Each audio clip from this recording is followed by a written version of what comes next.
Hello বন্ধুরা, তো আজকে চলে এলাম লাঞ্চ থালি নিয়ে। তো লাঞ্চ থালিতে এই একটুখানি সাজিয়ে দেবো। মেয়ে খুব সাজানো গোছানো পছন্দ করে খাওয়া, তাহলে মেয়ের সাজানো খাওয়ারটাই খুব ভালো করে থালাটা সাজিয়ে দিই। ও খুব পছন্দ করে একটু সাজানো গুছানো খাওয়াটা। আর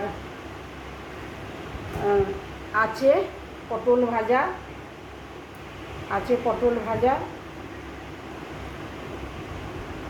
আর আছে কুমড়ো ভাজা, কাঁচা লঙ্কা দিয়ে পাঁচফোড়ন দিয়ে ভেজেছি।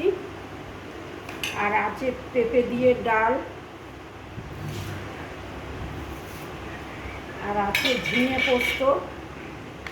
এর মধ্যে পোস্ত কাঁচা লঙ্কা বেটেছি। তো আজকে লাঞ্চ থালিটা এই আছে। তোমাদের যদি ভালো লাগে তাহলে তোমরা কমেন্ট করতে ভুলো না।